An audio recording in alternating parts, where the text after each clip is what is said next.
स्वामी जी महाराज कह रहे हैं कि बच्चा किसी भी तरह की क्रांति से जो है व्यवस्था ठीक होने वाली नहीं है सिवाय। स्वामी जी महाराज का अगर कार्य हम देखें,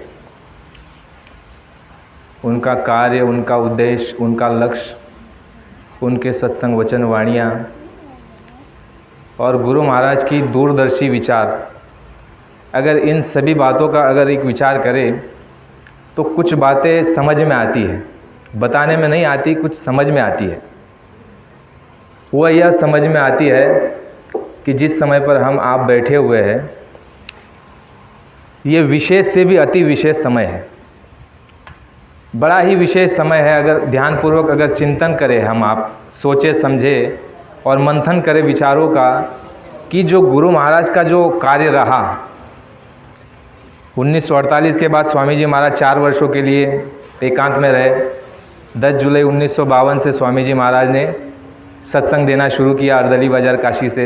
7 दिनों तक यानी 17 जुलाई सन 1952 तक सत्संग दिया। 17 जुलाई को 5 व्यक्तियों को, एक परिवार के लोगों को नामदान दिया। 52 से लेकर के आप लगातार जो गुरु महाराज का काम देखते चले जाएंगे तो इतना अति विशेष समय है कि उसको थोड़ा सा हम समझने का प्रयास करेंगे।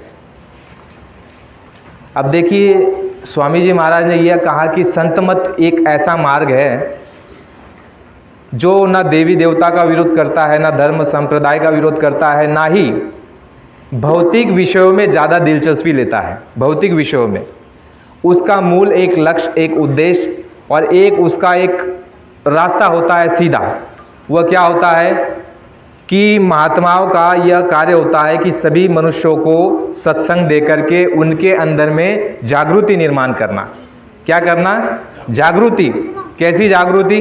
जो गुरु महाराज ने हमारे आपके भीतर में जो जागृति पैदा कर दी, उसके लिए गुरु महाराज ने एक शब्द का उच्चारण किया और उस शब्द का जो है गुरु महाराज ने स्थापना की, बाकायदा स्थापना की उस शब्द की। स्वामी जी महाराज ने एक जगह लिखा हुआ है अमर संदेश पत्रिका में, उसमें कहा है कि बच्चों, इस समय किसी भी तरह की क्रांति की आवश्यकता नहीं है।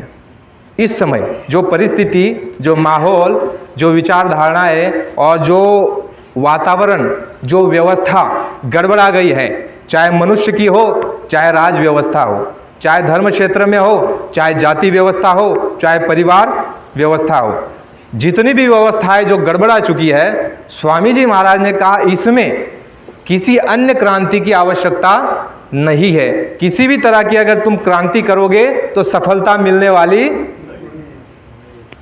कितना गहरा शब्द है।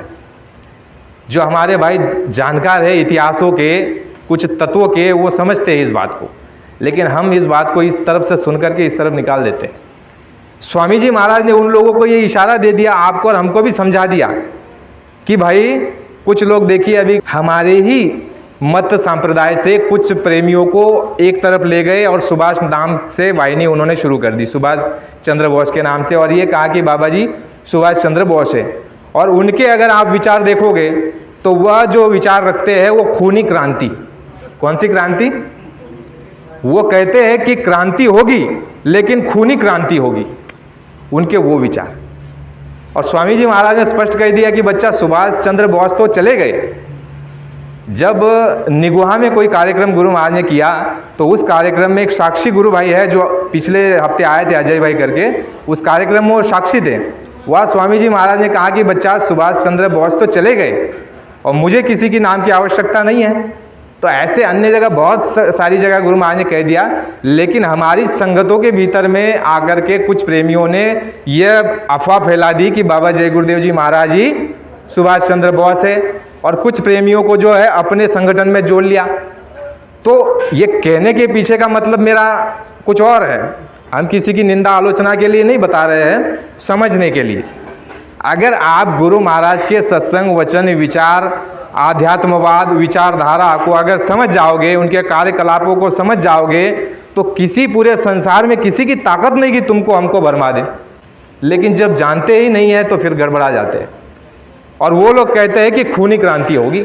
यह स्वामी जी महाराज कह रहे हैं कि बच्चा, किसी भी तरह की क्रांति से जो है व्यवस्था ठीक होने वाली नहीं है सिवाय अभी इस बात को भी समझो, जब खूनी क्रांति से अगर व्यवस्था ठीक नहीं होगी तो किस तरह से व्यवस्था ठीक होगी, ये भी तो सवाल आप करोगे।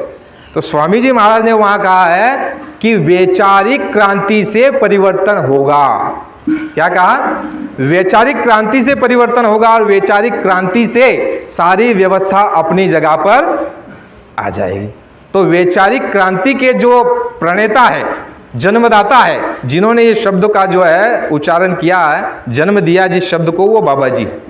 बाबा जी ने कहा कि वैचारिक क्रांति से बच्चा परिवर्तन होगा, वैचारिक क्रांति से सारी व्यवस्था अपनी जगह सुचारू रूप से ठीक हो जाएगी, किसी प्रकार की क्रांति करने की आवश्यकता नहीं है। देखो, जब देश गुलाम था हमारा, उस समय पर वैचारिक विचारों से क्रांति नहीं हो सकती थी। उस समय पर जो है गांधी जी ने अहिंसावादी तरीके से उनको भगाने का प्रयत्न किया, और कुछ जो थे वो कहते थे कि भाई हम थोड़ा इनको खूनी क्रांति जिसको कहते हैं, लाल क्रांति भी कही, तो खून से जो है क्रांति करके जो है उनको भगाया जाए। तो ये सम्मिलित क्रांति थी, अहिंसा की भी और कुछ मारकाट की भी, जिससे वो डरे। जैसे सुभाष चंद्र बोस ने बाहर से हमला कर दिया, कुछ उससे भी डरे, तो वो समय और था। लेकिन स्वामी जी महाराज ने कहा कि वर्तमान समय जो है इसमें वैचारिक क्रांति से परिवर्तन होगा। वैचारिक क्रांति से तुम सुख और तुम्हारे अंदर समृद्धि आएगी। वैचारिक क्रांति जब तुम्हारे अंदर आ जाएगी तो तुम ये समझ जाओगे कि धर्म क्या है, कर्म क्या है, न्याय क्या है, नीति क्या है, सदाचार क्या है, प्रेम क्या है, मैं कौन हूँ, ये संसार क्या है, और हम कौन हैं, और कहाँ से आए और कहाँ से जाएंगे। यानी गुरु महाराज ने कहा वैचारिक क्रांति में तुम्हारी जागृति होगी, आत्म जागृति होगी, मानसिक जागृति होगी, और तुम्हारी बुद्धि के अंदर में विवेक जागृत हो जाएगा। और जब तुम्हारे अंदर वैचारिक क्रांति जब उठ जाएगी, उस समय पर जो है गुरु महाराज ने कहा परिवर्तन हो जाएगा और तुम्हें जो है उसका लाभ मिलने लग जाएगा। तो स्वामी जी महाराज ने, देखिए शुरू से हम चलते हैं 1952 से। अब जैसे आपको आरंभ में कहा कि महात्मा जो है केवल आध्यात्मिक रास्ते को लेकर के चलते हैं, इससे पूर्व में संत मत की अगर आप किताबें उठा करके देख लो, कभी सत्संग सुनो, विशेष तौर पर राजकाज की व्यवस्था पर हाथ नहीं डालते थे। उनको किसी प्रकार का कोई ज़्यादा जो है उस पर जोर नहीं देते थे। सीधा सूत्री उनका कार्यक्रम, आत्मा और परमात्मा कैसे मिलेगा, आत्मा को परमात्मा, जीवात्माएं कैसे यहाँ से छुटकारा पाएगी, बस ये ही एक सूत्री उनका कार्यक्रम होता था। लेकिन विशेष, अति विशेष समय आपको क्यों बताया गया, ध्यानपूर्वक सुनिए। स्वामी जी महाराज ने 52 के बाद जब सत्संग शुरू कर दिया, तो स्वामी जी महाराज ने एक सत्संग में ये कहा कि बच्चा, मैंने इन लोगों को कहा था जब देश आज़ाद होने का समय था, तो मैंने बड़े बड़े चोटी के नेताओं को मैंने ये कहा था कि जिन्ना को प्रधानमंत्री बना दो। जिन्ना जो है ला इलाज बीमारी से ग्रसित है और ये कुछ ही दिनों का मेहमान है, जिन्ना को प्रधानमंत्री बना दो, पाकिस्तान मत बनाओ।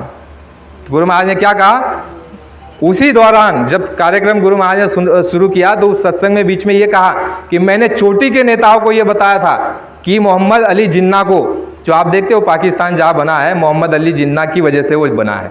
तो स्वामी जी महाराज ने उन लोगों को कहा था कि आप मोहम्मद अली जिन्ना को प्रधानमंत्री बना दो, और बच्चा इन लोगों ने मेरी बात को नहीं माना, और देखो आज ऐसा फाड़ हो गया है, कितने लोग मारे और काटे गए, कितना नुकसान हुआ, कितना लहू बहा, और न जाने ये फाड़ अब कब मिलेगा वो मालिक ही जाने।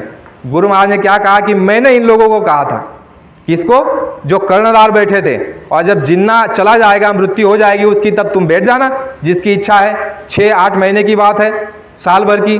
तो इन लोगों ने बात को नहीं माना, स्थान बन गया। उसके बाद करीब 8-10 महीना ही वो व्यक्ति जीवित रहा, उसके बाद वो खत्म हो गया, बीमारी से ग्रसित था। तो लोगों ने बाबा जी की बात, उन कर्णधारों ने जो सत्ता में आ गए, जिन्होंने, जो आप और हम कहते हैं कि पहले राष्ट्रपति, पहले प्रधानमंत्री और ये सारे, तो उन लोगों ने बाबा जी की बात नहीं मानी। अगर मान ली होती तो बाबा जी की ये योजना थी और है, थी और है का मतलब समझिए। गुरु महाराज ने कहा कि आने वाले समय में भारत अखंड राज्य बनेगा, अखंड। तो अखंड राज्य में कितने देश है आपको मालूम है? गुरु महाराज ने कहा कि अखंड जब भारत था, तो अखंड भारत में देखिए एक म्यांमार देश था, एक नेपाल देश, गुरु महाराज ने कहा तिब्बत, गुरु महाराज ने कहा पाकिस्तान, श्रीलंका और बांग्लादेश, ऐसे कुछ देश सारे मिलकर के एक अखंड भारत होता था। स्वामी जी महाराज ने कहा कि वो अखंड भारत आने वाले समय में, ये भारत जो है अखंड भारत बनेगा। और जैसे भाई साहब ने कहा कि भारत का जो है पूरे विश्व पर आधिपत्य होगा, यानी न्याय लेने के लिए लोग भारत में आएंगे और भारत का अखंड राज गुरु महाराज ने कहा वहाँ तक होगा जहाँ से सूरज निकलता है और जहाँ तक डूबता है।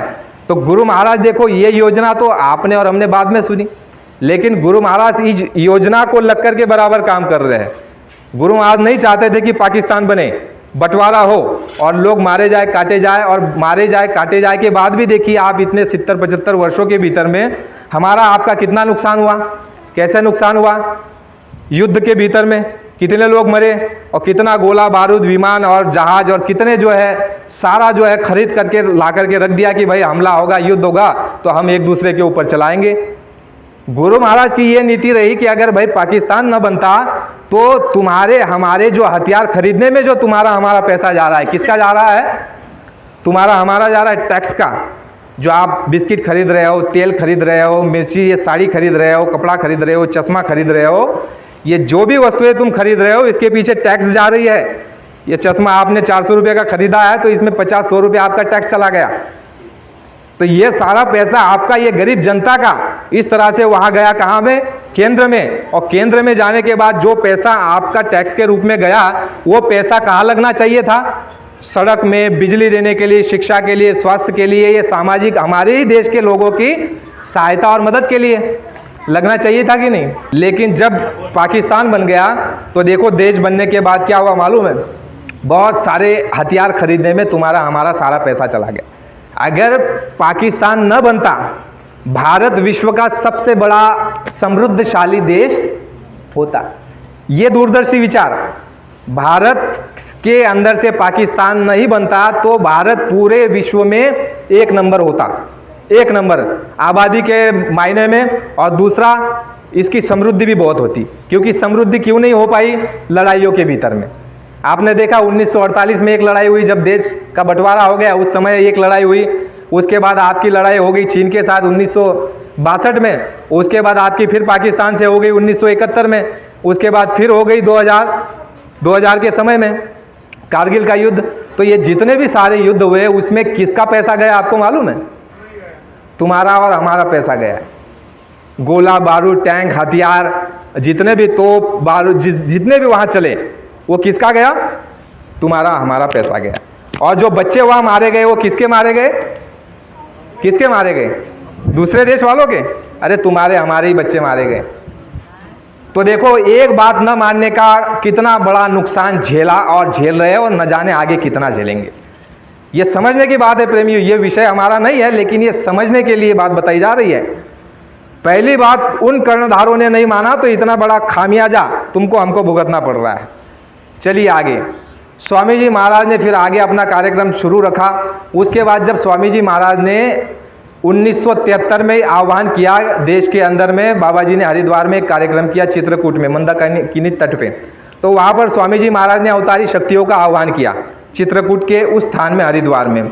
और बाबा जी ने कहा कि बच्चा मुझे 1973 में बोलने का आदेश ऊपर से मिला और अभी मैंने अवतारी शक्तियों का आह्वान कर दिया है। और एक पत्रिका में वो वचन आया है, स्वामी जी महाराज ने कहा कृष्ण के समय पे भी ऊपर से जो है परिवर्तन के समय पे जत्था का जत्था उतारा गया था, यानी उन जीवात्माओं को उतारा गया था जो परिवर्तन के समय में भगवान कृष्ण की जिन्होंने साथ दिया। स्वामी जी महाराज ने कहा कि मैंने अवतारी शक्तियों का आह्वान कर दिया है और अवतारी शक्तियाँ का जत्था उतरा हुआ है और आने वाले समय में वो तुम्हारे सामने संगठित होकर के आ जाएंगे।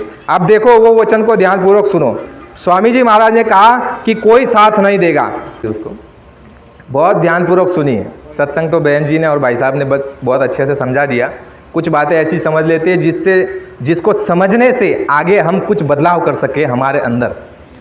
तो स्वामी जी महाराज ने उस जगह कहा कि बच्चा मैंने जत्थे का जत्था उतारा हुआ है और मैं तुमको इसलिए बता रहा हूँ क्योंकि आने वाले समय में जब तुम्हारे सामने आ जाएगा तो तुम कहोगे कि नहीं ये बात तो बाबा जी ने बोली हुई थी, लेकिन बोल आज रहा हूँ, लेकिन आने वाले समय में तुम्हारे सामने ये चीज़ आएगी। फिर बाबा जी ने आगे वहाँ कहा है, बाबा जी ने ये कहा कि कोई साथ नहीं देगा। कोई साथ का मतलब गुरु महाराज ने कहा कि देश के राजनीतिक लोग भी साथ नहीं देंगे। उस समय कह रहे बहुत पुराने समय में, वो भी साथ नहीं देगा, कोई साथ नहीं देगा, वो बच्चे साथ देंगे। क्या कहा? वो जत्था जो उतारा हुआ है वो साथ देंगे। चलिए 1973 में बाबा जी ने ऐलान कर दिया कि मैंने अवतारी शक्तियों का आह्वान कर दिया। 1 जनवरी 1973 में स्वामी जी महाराज ने झंडा फहराने का आदेश दे दिया। 75 में इमरजेंसी आ गई और उसके बाद में जो है स्वामी जी महाराज ने 3 यज्ञ का कार्यक्रम किया, वो आप और हम सब जानते हैं। तो पहला यज्ञ का कार्यक्रम जहाँ किया अयोध्या में सरयू नदी के तट में। बहुत ध्यानपूर्वक आप सुनिए। स्वामी जी महाराज ने कहा कि अयोध्या में राजा दशरथ ने पुत्र प्राप्ति के लिए यज्ञ किया था, उसी स्थान पर बाबा जी ने जो है यज्ञ किया, और उस स्थान पर बाबा जी ने कहा कि एक देवताओं को प्रसन्न किया गया, और उसका परिणाम ये हुआ कि गन्ने का रिकॉर्ड तोड़ जो है उत्पन्न आया, और गेहूँ और चावल बहुत उत्पन्न उस समय और साल में हुआ था। स्वामी जी महाराज ने कहा एक देवताओं को हमने वहाँ पर प्रसन्न किया है। कहाँ पर? अयोध्या में। अब ध्यान से सुनिए, गुरु महाराज की कितना काम चल रहा है, कितनी जो है गुरु महाराज की शाखा है, और कितने बहुत दूर के विचार हैं। जैसे भाई साहब ने, बहन जी ने कहा कि भाई साहब ने कहा शायद कि शाकाहारी प्रचार इसलिए कराया जा रहा है क्योंकि आपकी और हमारी जीवात्मा का उद्धार हो जाए। तो महात्माओं की एक तीर में जो है अनेक निशान होते हैं, एक बात में, एक आदेश में, एक कार्य में अनेक जो है लाभ होता है, किसी प्रकार से कोई नुकसान नहीं होता है। तो देखो वहाँ पर जो है स्वामी जी महाराज, अयोध्या में साधुओं का जमघट लगता है। सरयू नदी के पास कुछ साधु आए थे बहुत सारे, तो वहाँ पर क्या कह रहे हैं साधुओं को? उठो साधुओं, जगत को जगा दो, ये बैठने का समय नहीं है। उठो साधुओं, जगत को जगा दो, ये बैठने का समय नहीं है। देश में इतने करोड़ों की तादाद में साधु है, अगर एक एक गांव भी अगर पकड़ ले तो धर्म जो है जागृत हो जाए, लोग धर्म पर आ जाए। अगर एक एक साधु एक एक गांव को भी अगर पकड़ ले और धर्म कर्म न्याय नीति सदाचार का, अहिंसा का पाठ अगर पढ़ाने लग जाए तो देश में जो है धर्म जागृत हो जाएगा, सबके अंदर में धर्म आ जाएगा। कब कहा? सन 1977 में स्वामी जी महाराज ने कहा, 22 मई से 28 मई के दौरान 1977 में ये किसको आह्वान किया? साधुओं को, जिनकी बहुत मात्रा में, जिनकी संख्या है। क्योंकि कहा जाता है कि धर्म जब संकट में आता है तो सबसे पहले जो ड्यूटी होती है वो किसकी होती है? साधुओं की, महात्माओं की ड्यूटी होती है कि जब धर्म संकट में आता है तो महात्माओं को सामने आना पड़ता है। जैसे राज पर जब कोई संकट आता है तो उस समय जो सैनिक होते हैं वो आगे आते हैं। देखो सबसे पहले आह्वान किसको किया? साधुओं को किया, जो आपके हमारे गांव में आते हैं। गुरु महाराज ने कहा है कि किसी साधु का अपमान मत कराएं। कोई साधु आ जाए तो उसको रोटी खिला दो, पानी पिला दो, उसका सेवा और सत्कार उसका जो है कर दो, किसी का अपमान मत करो, किसी का निरादर मत करो। स्वामी जी महाराज ने कहा कि जो गेरवाधारी महात्मा है उन सभी को गेरवे को प्रणाम कर लेना, गेरवे को प्रणाम करना। स्वामी जी महाराज ने कहा कि ये गेरवा जो बाना है ये महात्माओं का जो है कफन है। हम आप भूल कर जाते हैं, इसीलिए सत्संग की आवश्यकता हमको पड़ती है। उसमें समझाया जाता है कि क्या करना है क्या नहीं करना है, और क्या करोगे तो उसका परिणाम तुम्हारे क्या सामने आएगा।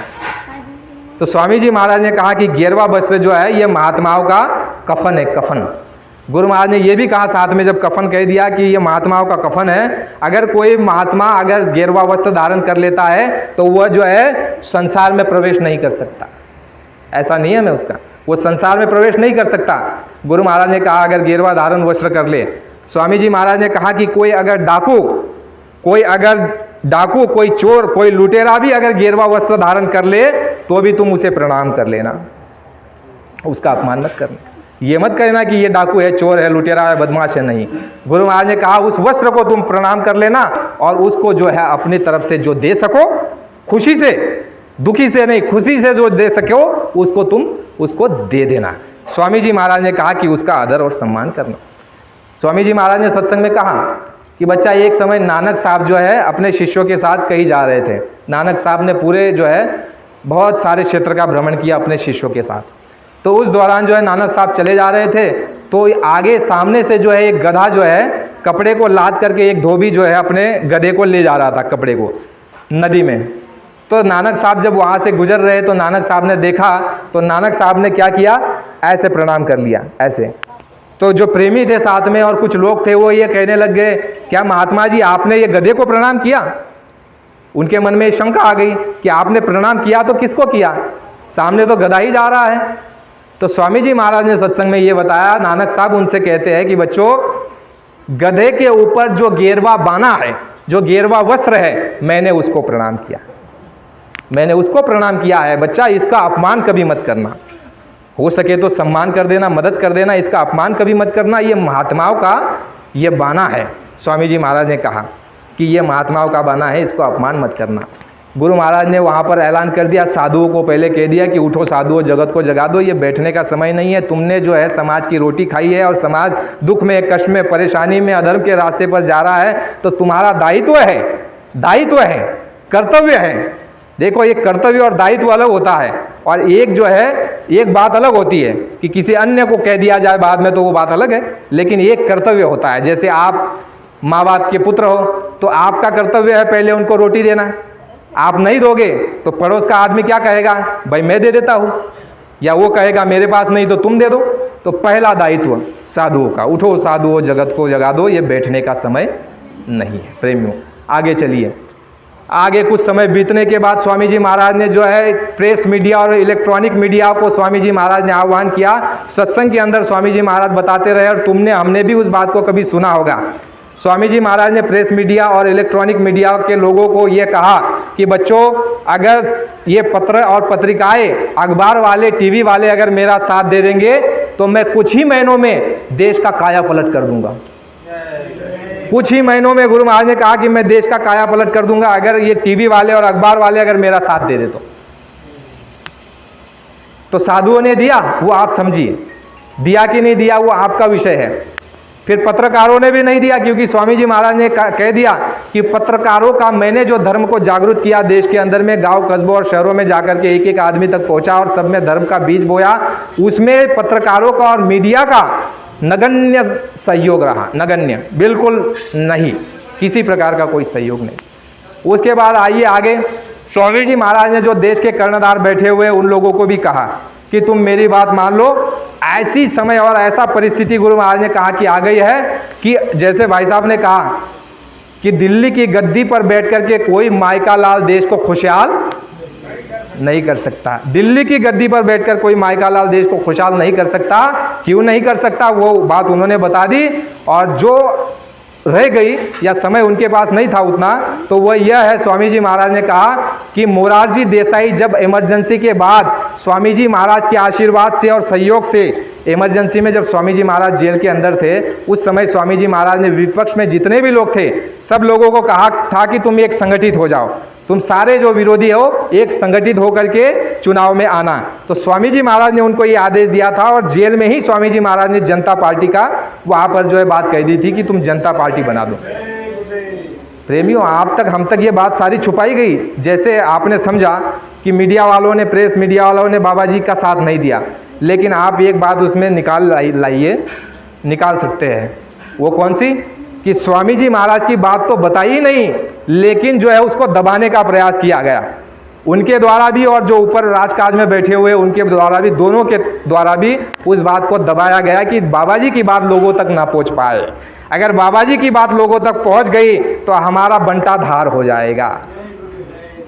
क्योंकि बाबा जी ने कहा, बच्चा अगर तुम मेरी बात को समझ जाओगे, मान जाओगे, वैचारिक क्रांति को अगर तुम अपना लोगे, तो तुम किसी के जो है पचड़े में नहीं पड़ोगे और किसी के हाथ की कठपुतली नहीं बनोगे। क्योंकि गुरु महाराज ने जो जो शिक्षा दी है उसमें सब बोध होता है तुमको, हमको।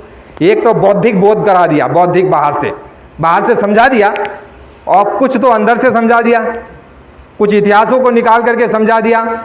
इतिहास में क्या बताया स्वामी जी महाराज ने उस समय जब राजनेताओं को कहते थे कि मेरी बात को मान लो, तो उस समय क्या कहते थे स्वामी जी महाराज कि जिस राज्य में जनता दुखारी, जिस राज्य में जनता दुखी है, वह राजा नरक का अधिकारी है। कहाँ का अधिकारी है? जिस राज्य की जनता दुखी है, कष्ट में है, तकलीफ में है, परेशानी में है, झंझटों में है, और राजकाज के लोगों द्वारा उनसे किसी प्रकार का कोई सहयोग और फायदा नहीं हो पा रहा है, वह राजा जो होगा वो नरक का गामी बनेगा। कहाँ जाएगा? नरकों में जाएगा। गुरु महाराज ने कहा, इसलिए उनको कहा, उस समय जब इमरजेंसी में बाबा जी अंदर थे तो बाबा जी ने कहा कि जनता पार्टी बना दो, सारे विरोधी जो है एक जगह आ जाओ, एक छत के नीचे, और तुम जनता पार्टी बना करके चुनाव लड़ो। और 23 मार्च सन 1973 को जब इमरजेंसी के बाद बाबा जी बाहर आए, तो बाबा जी ने जो है अपने प्रेमियों को, आप उस समय नहीं थे, लेकिन जो थे उन लोगों ने ये बात बताई। बाबा जी ने अपने प्रेमियों को क्या कहा मालूम है? कि बच्चों, तुम अपने घर से रोटी बांध करके, रोटी पानी की व्यवस्था करके तुम जो है जनता पार्टी के लिए प्रचार करो। प्रेमियों, विचार करो क्या काम हो रहा है और हम कहाँ जा रहे हैं। गुरु महाराज ने कहा बच्चों, उस समय पे जो सत्संगी थे उनको कहा कि अपने घर से रोटी बांध करके, अपना पैसा खर्च करके, अपना पेट्रोल फूंक करके, अपनी साइकिल निकाल करके तुम गांव कस्बों में जाकर के जनता पार्टी के लिए क्या करो, वोट मांगो। तो स्वामी जी महाराज ने तो जेल के अंदर ही कह दिया था कि कांग्रेस समाप्त। तो कांग्रेस समाप्त का मतलब देखो, पहले का निशान अलग था। पहले का जो निशान था गाय और बछड़ा था, तो वो समाप्त हो गया। उसके बाद आपका ये पंजा आ गया, तो वो कांग्रेस उस समय समाप्त हो गई थी 77 के बाद। तो स्वामी जी महाराज ने अपने प्रेमियों को आदेश दिया कि तुम जाकर के जो है प्रचार करो और जनता पार्टी के लिए वोट मांगो। और जब जनता पार्टी के लिए वोट मांगा गया और जनता पार्टी जब जीत गई, उसके बाद स्वामी जी महाराज के आशीर्वाद से जो है मोरारजी भाई देसाई, आप इतिहास में पढ़ते हो, फोटो भी देखते हो ना, मोरारजी भाई देसाई जो गुजरात के रहे, ब्राह्मण परिवार के, तो मोरारजी भाई देसाई जब गद्दी पर बैठ रहे थे, उससे पहले स्वामी जी महाराज ने क्या कहा उनको मालूम है कि बच्चा, जिस गद्दी पर बैठ करके लोगों ने आपातकाल लगाया और लोगों के अधिकारों को, जनता के अधिकारों को छीन लिया, ऐसी जगह से मारकाट हुई और ऐसी जगह से अन्याय हुआ, उस स्थान को तुम, उस कुर्सी को यमुना में बहा दो। क्या कह रहे हैं? उस कुर्सी पर बैठ करके जिसने आपातकाल लगाया, जिसने जनता के अधिकारों को छीना, जिसने मारा और कटवाया और लड़वाया, उस कुर्सी पर तुम मत बैठो बच्चा, उस कुर्सी को तुम जो है यमुना में बहा दो। और दूसरा आदेश यह दिया कि जिस कमरे में बैठ करके ये काम हुआ है, उस कमरे की शुद्धि और सफाई करो, उसकी शुद्धि करो। अगर आज ही वहां से, दिल्ली से राजधानी नहीं हटाई जा सकती, तो कम से कम इतना तो कर लो। लेकिन वो उनकी बात भी मानी नहीं, बिल्कुल नहीं मानी। और जब अहमदाबाद में यज्ञ हो रहा था आपका 25 दिसंबर सन 1977 और 5 जनवरी सन 1978, ये 11 दिनों का जो कार्यक्रम वहाँ पर अहमदाबाद में हुआ, उस कार्यक्रम में स्वामी जी महाराज ने अपने प्रेमियों को भेज करके उनको बुलाया था, बुलावा दिया था कि तुम जाकर के जो है उनको बुला करके लाओ कार्यक्रम में। लेकिन जब यहाँ से बुलाने के लिए गए तो उन्होंने मना कर दिया और ये कहा कि मैं किसी बाबा जी को नहीं जानता। तो बाबा जी को जब आकर के ये बात बताई गई तो बाबा जी ने कहा कि बच्चा कोई बात नहीं, जितना दिन मैंने जो है जेल में रहा उतना समय काट लो, उसके बाद ये भी चले जाएगा। और कुछ ही दिनों में उनकी सरकार गिर गई, फिर से जो है आगे का कार्यक्रम शुरू हो गया। तो स्वामी जी महाराज ने देखो कितने तरह के, कितने क्षेत्र के लोगों को जो है आदेश दिया और ये कहा कि तुम इस काम में जुड़ जाओ, भागीदार बन जाओ, इसका श्रेय ले लो। साधुओं को, पत्रकारों को, बाबा जी ने पत्रकारों के लिए कहा था कि जब देश आज़ाद हुआ उसमें इन पत्रकारों का बहुत बड़ा योगदान रहा। उसमें अगर इन्होंने कुछ चूक भूल भी कर दी होगी तो भी माफ़ हो गई, क्योंकि अच्छे के लिए इन्होंने किया और इन पत्रकारों का बड़ा सहयोग रहा। और आज जो है पत्रकार जो है बिक चुके हैं और तुमने अगर शराब के लिए अगर अपनी लेखनी को बेच दिया तो स्वामी जी महाराज ने कहा कि इस लेखनी से अखबार और मीडिया से परिवर्तन नहीं होगा। अखबार और मीडिया के समाचार जो अच्छे दिखाने चाहिए थे उसको आपने छोड़ करके बुरे समाचार दिखाने लग गए, तो इससे क्या हो गया, आपकी लेखनी खराब हो गई और देखने वालों की भावना दूषित हो गई। भावना दूषित हमारी आपकी हो गई, क्योंकि स्वामी जी महाराज ने कहा महात्मा जो है तत्वों को जानते हैं। महात्माओं ने कहा कि जैसा देखा देखी काम होता है, देखा देखी, बच्चों ने टीवी के अंदर में देख लिया, क्या देख लिया कि इस तरह से चोरी करते हैं, ऐसी शराब पीते हैं और इस तरह से सिगरेट फूंकते हैं, तो वही बच्चे आपके घर में बैठ करके करने लग गए, वही सीख गए। यानी देखा देखी ये सब होता है। तो स्वामी जी महाराज ने पत्रकारों को कहा था कि तुम जो है अच्छी चीज़ों को बताओ, अच्छी चीज़ बताओगे तो लोगों के अंदर में जो है अच्छे विचार आ जाएंगे, और बुरी चीज़ें दिखाओगे तो लोगों के अंदर में बुराइयां घर कर जाएगी। साधुओं को, पत्रकारों को, राजनेताओं को।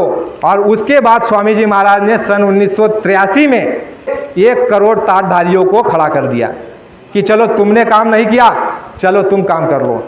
जी ने 1 करोड़ लोगों को आदेश दिया, आह्वान किया कि बच्चों मेरे आदेश पर तुम जो है टाट का कपड़ा पहन लो। और ये जो है गुरु महाराज ने कहा कि यह टाट का बाना जो है परिवर्तन की निशानी है।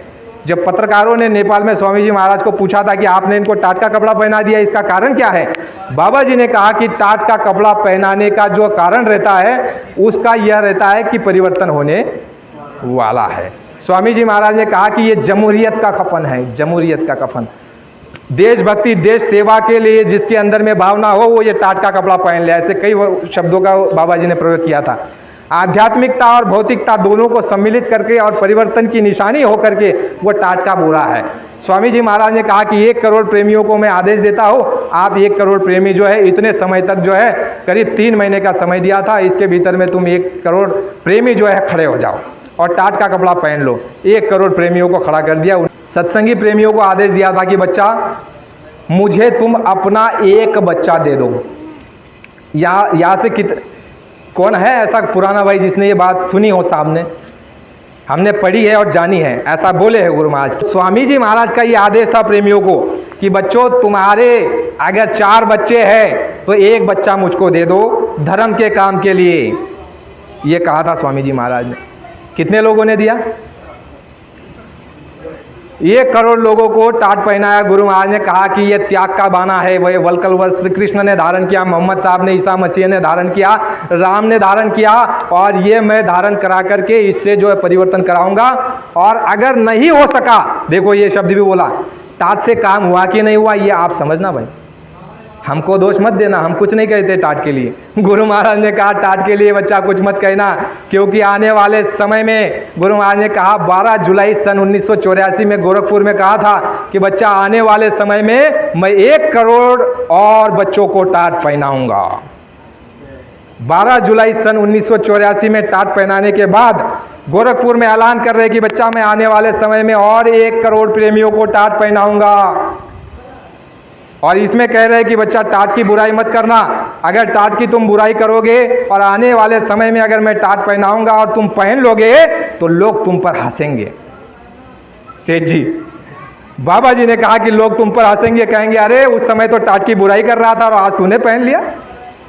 तो प्रेमियों बात को समझो, 1 करोड़ प्रेमियों को खड़ा किया, कहा कि आपका 1 बच्चा मुझे दे दो। इमरजेंसी के समय में स्वामी जी महाराज के पास 1 करोड़ प्रेमी थे। कितने? 1 करोड़। और जो भाई साहब जो सुभाष चंद्र बोस के नाम से संगठन बना करके बैठे हुए और कहते हैं कि बाबा जी ने मुझको आदेश दिया है कि तुम एक संगठन बना लो, वो ऐसा कहते हैं। वो कह रहे हैं अपने कार्यक्रम में कि बाबा जी के पास इमरजेंसी के समय में 10 लाख प्रेमी थे, और बाबा जी की चिट्ठी है जेल के अंदर से, उसमें बाबा जी कह रहे हैं, जब आपने सुना होगा जेल भरो आंदोलन जब छेड़ा, गुरु महाराज ने आदेश दिया, उस समय बाबा जी ने कहा कि बच्चा तुम 1 करोड़ हो। 1 करोड़ प्रेमी उस पत्र में लिखा है। और वो भाई साहब जो गुरु महाराज का नाम ले रहे, कह रहे हैं कि मुझे गुरु ने आदेश दिया है बाबा जी ने कि अपना एक संगठन बना लो।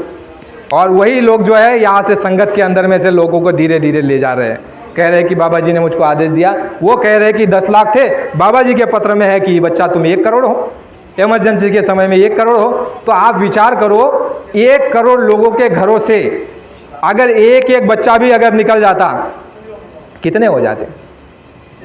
बहुत हो जाते। वो भी काम नहीं हुआ। दिया कुछ प्रेमियों ने, उनको प्रणाम है, उनका सम्मान है, और इतिहास में उनके सुनहरे अक्षरों से नाम लिखा जाएगा जिन्होंने दिया है। देने का मतलब यह होता है दे दिया, अब इससे क्या काम लेना है वो आप जानें। क्योंकि आश्रम में कई प्रेमियों ने स्वामी जी महाराज को अपने बच्चे दे दिए थे कि स्वामी जी महाराज ये आप अपने पास रखिए। तो देखियो प्रेमियों, वो तो कुल मालिक है, वो क्या अपने कर्तव्य से पीछे रहेंगे?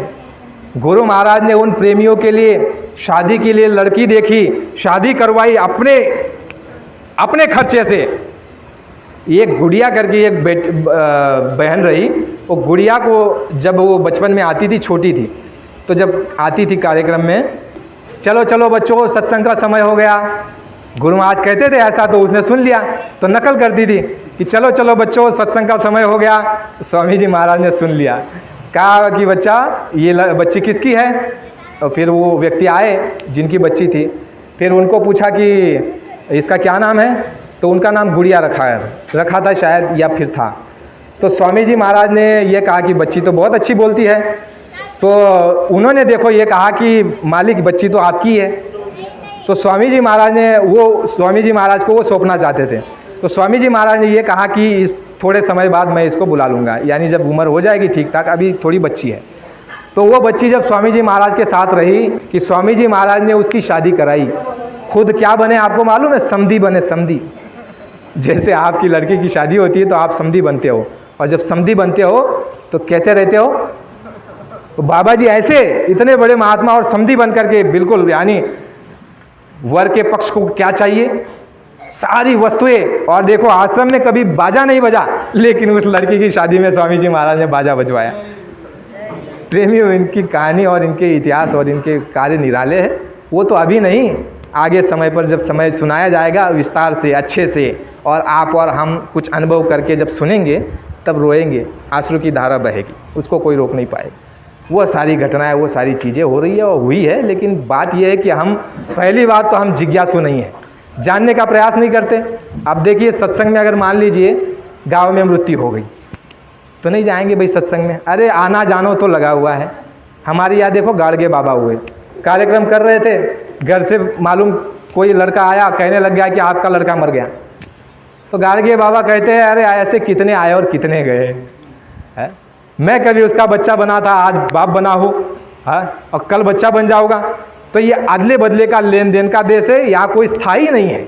जितने भी तुम्हारे हमारे साथ लगे हुए, जो आया है सो जाएगा। राजा रंक फकीर, एक चढ़ी चला सिंहासन, दूजे जात जंजीर। बस बात निगरानी इसी चीज़ की रखो कि जंजीर में बन करके नहीं जाना, जाना है तो बादशाह की तरह, शहंशाह की तरह सिंहासन पे बैठ के जाना। इसके लिए काम करो। और जो साधक सत्संगी होते हैं प्रेमियों, बाबा जी ने कहा है सत्संग में, संत मत के अनुयायी आध्यात्मिक मार्ग को जो पचा चुका है, जो समझ चुका है, जो अनुभव करता है, जिसके लिए प्राथमिकता आध्यात्मवाद है, गुरु है, आत्मा और परमात्मा है, ऐसा प्रेमी, आप अनुभव की बात बताता हूँ, ये खोल करके नहीं बताता हूँ, लेकिन ये चीज़ अनुभव की चीज़ है। ऐसा प्रेमी जो है मौत को अपना गले का हार समझता है। क्या समझता है? वो हार समझता है। ऐसा प्रेमी वो कहता है कि, कहा गया है महात्माओं की वाणी में, कहा गया है कि जा मरने से जग डरे वो मन मेरे आनंद, और मरने से तो पाइए पूर्ण परमानंद। वो हर्षित होता है, प्रफुल्लित होता है, आनंदित होता है, गदगदित होता है। जैसे आपकी शादी हुई हो, आप तो सारे उम्रदराज हैं, कुछ है जिनकी नहीं हुई होगी, ये बच्चे की नहीं हुई है तो उसको नहीं है ये अनुभव आएगा, आपकी हमारी हुई है तो हमको अनुभव है। शादी होती तो कितनी खुशी होती है, उससे कई अधिक गुना उस समय खुशी होती है। कब? उस मालिक के मिलाप के लिए। मरने से तो पाइए पूर्ण परमानंद, और उसके लिए मरना पड़ेगा, उसकी प्राप्ति के लिए मरना पड़ेगा। गुरु महाराज ने कहा चाहे साधना के द्वारा मरो, 9 द्वारों को खाली करके 10वें द्वार से निकल करके, वो भी तो मरना हो। तो हमारे मार्ग में मरना, आना और जाना, इसका कोई महत्व नहीं है। महत्व इस बात का है कि आए हो रो करके ही आए हो। कोई भी जो आया है वो रो करके ही आया है। कोई योगी होगा जो रोता नहीं है। कृष्ण भगवान जब आए जेल के अंदर में माता के गर्भ से, तो वो नहीं रोए। जो योगी पुरुष होते हैं वो रोते नहीं हैं। लेकिन मूल चीज़ इसमें समझो, आया है सो जाएगा, राजा रंग फकीर, एक चढ़ी चला सिंहासन, दूजे जात जंजीर। और जो भक्त होता है, जो साधक होता है, जो प्रेमी होता है, वह तो जो चाहता है कि वो मालिक कब लेने के लिए आए, वो उसके लिए तरसता है और उसको फरियाद करता है, क्योंकि उसकी इच्छा याद नहीं रहती। गुरु महाराज ने कहा, जो हमको आपको जो 60 वर्षों में गुरु महाराज ने सत्संग सुना दिया, और कोई भाग्यशाली, कोई अधिकारी जीव अगर इसमें होगा, तो उसके अंदर में जो है आसक्ति संसार के प्रति निर्माण हो जाती है, विरक्त वो हो जाता है, उसके अंदर में जो है संसार के प्रति घृणा निर्माण हो जाती है। क्या? घृणा निर्माण हो जाती है। इसका आप आकलन करना। आपके अंदर अगर संसार के लिए घृणा है, घृणा का मतलब ये नहीं कि सब गंदा नहीं, घृणा का मतलब ये इसमें रहते हुए अपने कर्तव्यों को पूरा करना और इसमें फंसना नहीं, इसको अपने छाती से गले से लगाना नहीं है, इसको कहते हैं घृणा। और ऐसी घृणा अगर आपके ऊपर हो गई, तो स्वामी जी महाराज ने कहा कि आसक्ति के द्वारा किया हुआ कर्म और संसार से विरक्त होने के साथ साथ किया हुआ कर्म, वह जो है साधक को नहीं लगता। अगर आप और हम बचना चाहते हैं कर्मों से, तो 2-3 तरह की बात गुरु महाराज ने बताई है कि जब साधन में बैठो, उससे पहले सदगुरु के चरणों में सब कुछ अर्पण कर दो कि गुरु महाराज अच्छा बुरा भला जो भी है वो सब आपके चरणों में, तो वो आपके ऊपर नहीं आएगा। दूसरी बात, संसार में विरक्त रह करके और घृणापूर्ण अगर रहोगे, घृणा का मतलब ये नहीं कि झगड़ा करना, वाद विवाद और गंदा ही गंदा नहीं, घृणा का मतलब ये है कि निराशा हो जाए, संसार से निराशा हो जाए, यहाँ से आशा टूट जाए और आशा वहाँ की बन जाए। तो गुरु महाराज ने कहा ऐसे जीव को किसी प्रकार का कर्म नहीं लगता। तो ये बहुत बड़ी चीज़ है प्रेमियों।